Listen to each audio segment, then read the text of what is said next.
Hello and a warm welcome to my brand new podcast show, Your Fertility Counsellor. I'm your host, Tanya Fessler, and together we will dive into all things fertility, offering support, expert insights, and practical evidence-based advice for anyone navigating their fertility journey. So grab a cup of tea and make yourself comfortable. Let's get started.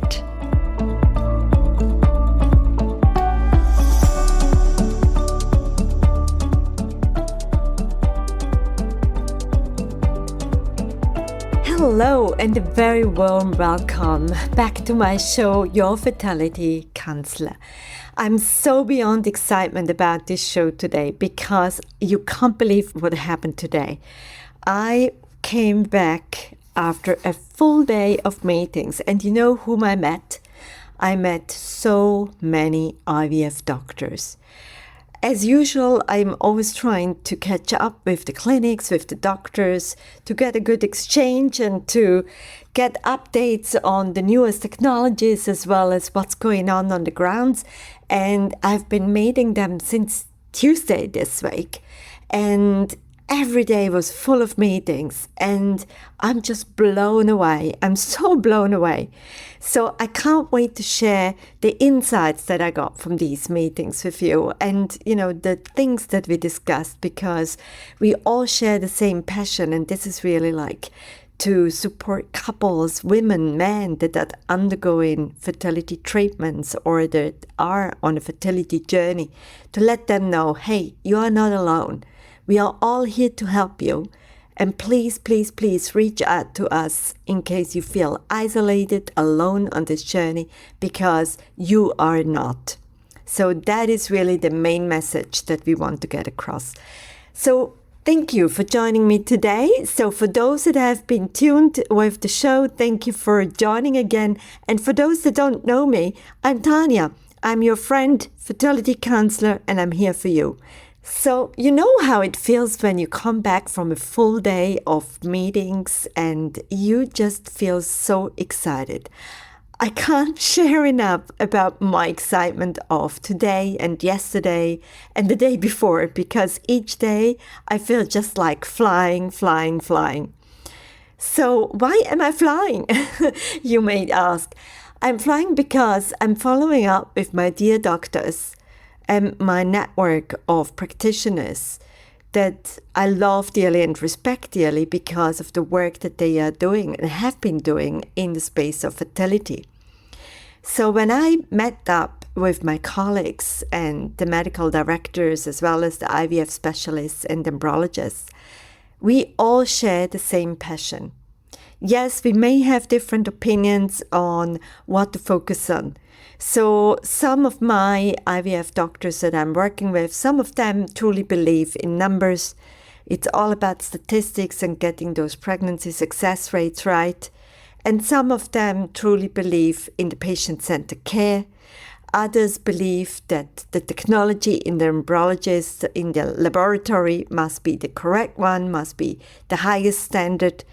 And I'm just blown away because at the end of it, what I can really feel from each of them is the true passion to make a difference in your life, in all those that are facing infertility and that are on this journey to get pregnant and conceive a healthy baby. So be assured that we are all here. Even the nurses that have been working in and out and hard from morning all the way to evenings and weekends, they get up really early, If you have a treatment that is scheduled at 7 o'clock, so guess what? The first one to be here is the nurse, and she opens up the center at 5:30 to make sure that everything is in place, not only for you, but also for the IVF doctor, for the embryologist, for everyone that is involved. There are so many people. So once more, going to these IVF centers just helps me also again and again to appreciate and acknowledge the involvement of all these people. If you haven't been to an IVF center yet, let me explain to you who is involved. So the first person that you usually see is the receptionist. The receptionist is the one that is taking care of your papers and giving you like a rundown a little bit of the timeline maybe, or how things are working. She's also the one who helps you to get a cup of water, maybe some tea or coffee if that is available, and is really taking good care of you while you are still in the waiting area. Then we have a team of nurses. Some of them would be visible around the reception counter, but many of them are actually more invisible or visible later in one of the procedure rooms. Then you have the doctor, of course. Sometimes there is one, sometimes there is more in a team. And then you have a whole team of embryologists. So the role of each of them is really dedicated to the patient's care, to the one that steps in with that uncertainty, doesn't know in which way or everything will actually turn out eventually. All what we know is when we enter into an IVF program, there is so much money that you put into the program without getting a guarantee for success. Yes, that's IVF. IVF doesn't give you a guarantee. And if you ever encounter a doctor that would give you a guarantee, be careful. That's all what I can say. Because so far, and having been in this area, working area for the past 12 years, I have never encountered either a clinic or a doctor or an embryologist that was able to give a promise or a guarantee on the outcome from the upfront. Yes, there is some hope, a lot of hope actually involved into this. There is a lot of care that goes into this, a lot of focus as well, because we all want to work towards a positive outcome at the end of this journey. But whether or not it will actually be a success and a positive outcome, we don't know. Yes, so it's just such a great reminder when you enter into an IVF clinic, the appreciation of working with such an incredible center full of wisdom and knowledge and experience, and the technology that is behind it. I'm always blown away by all what is being put into it, and there is always such a steep learning curve. So today I learned, and yesterday and the day before, I learned so much again, and I've been here for 12 years, but who am I, right? I'm learning a lot. And that's exactly what I love. That's the passion that I have. To never give up and never stay put with what I know and what I've experienced, but always remain curious. Curiosity is what drives me. What really drives me also to open up and listen to each and every one to see what's in there and what else can be done. So one of the conversations that I had today, and the conversation was really going back and forth because this executive director of this IVF clinic was sharing his passion for numbers and statistics. And he was also a little bit frustrated and sharing about the frustration that, when you look at different websites from different IVF clinics, there is a particular way on how some of the clinics like to present their statistics.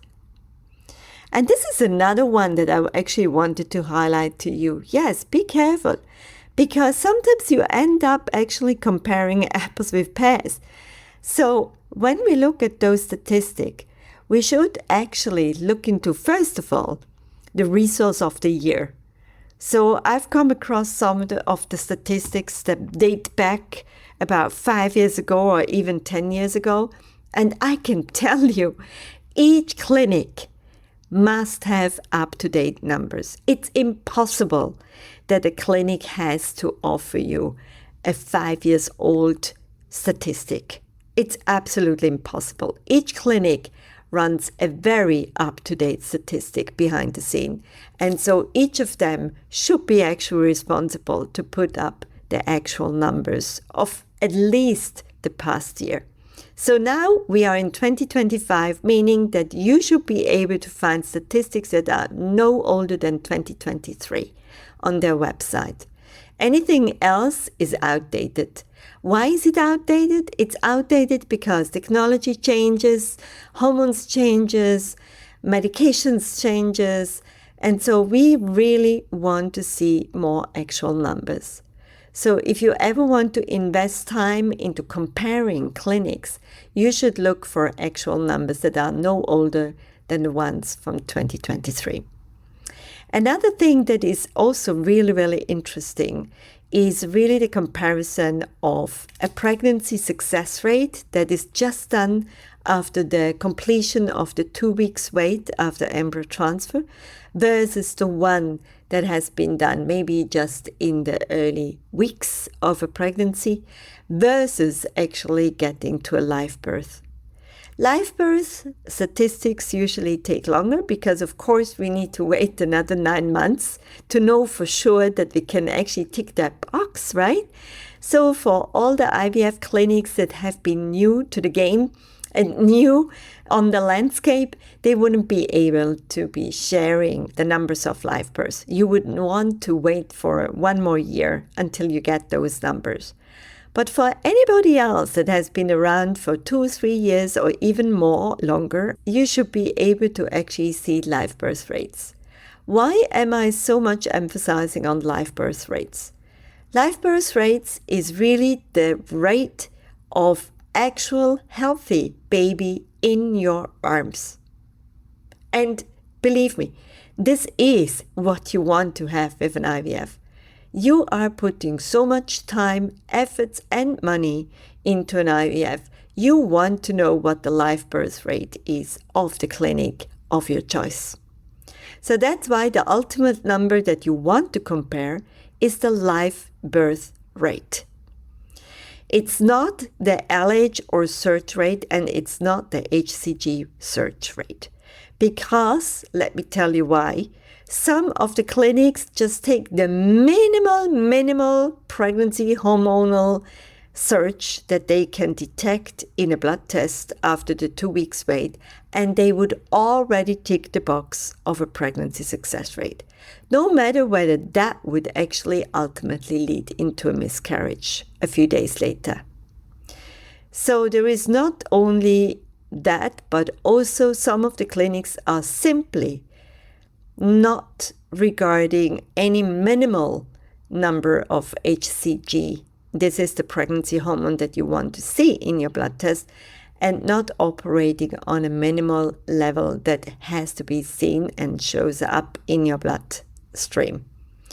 So that's why this is a very fluffy area. That's what I can tell you. So the pregnancy rate that actually really confirms the best of whether or not you are pregnant is really after the first trimester. Because even then, I would say, yes, some women would experience a miscarriage, but I would say by 12 weeks, you would have seen a heartbeat, and your doctor might have given you already thumbs up that this will be a very solid pregnancy so far. He can or she can see. So that's why it's so important to really investigate into those statistics. So this director, who was very adamant and also frustrated about what he's seeing from the other clinic statistics, which I completely understand, because he's a very determined and very thorough person who likes to take a really very rigorous approach in getting the numbers. So while he was sharing that, we actually shared from our side that yes, we agree that numbers are correct, but from my experience, my clients don't necessarily choose and select a clinic just based on numbers. They have different critical factors that lead to it. A very powerful one is always the referral of a friend, of course. If one of their friends or a family member has experienced a very positive experience with a certain doctor in a certain clinic, the likelihood that you would actually end up being in the same place is very, very high.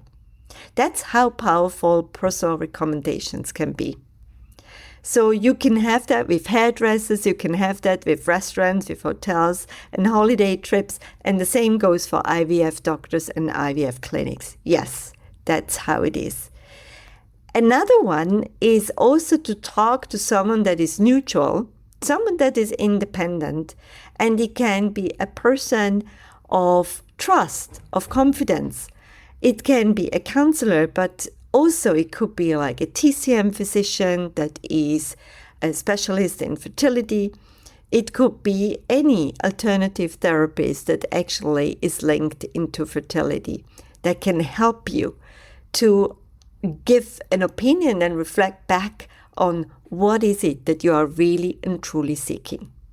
What I consider my earlier life, and I always refer to that as my earlier life indeed, working in an industry where I was working as a talent acquisition manager, I can tell you, and this is exactly what I was sharing with this director today, is that actually at the end of the day it's a very personal choice. Even if your best friend had a super duper experience with IVF Dr. A, it doesn't necessarily mean that you would automatically match with that in a same or equal strong way. And that is based on the experience working as a talent acquisition manager, as a recruiter for many, many years. Not because someone has been really, really successful in company A. If we hired that person into our company, it didn't necessarily mean that this was going to be an automatic success again. Because there are so many factors that actually contribute to success. And one of those success factors is definitely the magic match of personalities. And so it's like the love story between you and your hairdresser. Once you have found the right hairdresser for you, you will surely follow your hairdresser wherever she or he is going, no matter the salon, no matter the location. I followed my hairdresser across different cities because he decided to move from A to B and B to C, and I just continued to follow him because I was so satisfied with all the cuts and services that he was doing over all those years. So I was in no hurry and no pressure actually to find a new hairdresser. So that's why I just simply stuck with him. And the same goes for your bankers, the same goes for any other service where you feel that there is a true connection and there is like this kind of like understanding without sharing too many words. And this is exactly the same that can happen between you and an IVF doctor. If the moment that you enter into his or her clinic and you feel understood, taken care of, and being really serious about what's going to happen, and you feel that you are in optimal hands, you wouldn't want to change the doctor. Or to put it differently, if your doctor chooses to change the clinic, you would automatically go to this new clinic and you would just follow that doctor. And this is what we have been seeing a lot actually in the past. It's about the magic match between you, the doctor, and the clinic. And when this magic match takes place and happens, this is like where we see positive things coming out of it. And I'm not saying that this leads automatically to a pregnancy, but usually what happens is when we feel that we trust someone, we can let go because we don't need to take control over this. We don't need that control anymore. And the moment that you let go, your body goes into, yes. Your body goes automatically into this beautiful calm state, into this relaxing state, into this I'm not worrying anymore state. I've got this sorted out state, and you can finally lean back and just let it happen. And this is exactly the state where we want you to be emotionally, mentally, as well as physically, in that relaxed state. And we are all working towards it, even if we have different backgrounds. Some of us, they have medical backgrounds, others are psychologists, others have a nursing background. All of us want you to be and to get into this very relaxed and letting go state. That's the one that makes the magic at the end. So I just wanted to share this after having met so many of my colleagues and having had such inspiring conversations and this shared passion for the care of our clients and their patients that goes into this. And yes, we acknowledge that there is a lot of money that is being put into an IVF. But what I can reassure you, there is also a lot of heart, a lot of care that is being put into this. And if you ever have questions about how to approach an IVF doctor, or what kind of questions you would want to ask an IVF doctor or even an embryologist, please don't shy away. Don't sit at home and think about it. Just reach out to us, because we are experts in helping and supporting you to ask the right questions. Also questions in terms of how to select the right doctor. What are the things that you want to look at when you are researching those characters? I hope this was helpful to you. I just wanted to share how excited I am, because these conversations really help to reinforce once more that we are all aligned to help and support those that are on this journey, and to share and make sure that every single woman, man, couple knows that no matter where you are on your fertility journey, you are not alone. There is a whole crew here that is here to help you and support you, and is there available at any point in time. Please reach out to us if you feel that you would want to speak to either an IVF doctor, a counselor, any therapist, because there is a wealth of people that have knowledge in this field and can help you. Hope this was helpful. Please share with a friend. I know that it's all about also helping friends.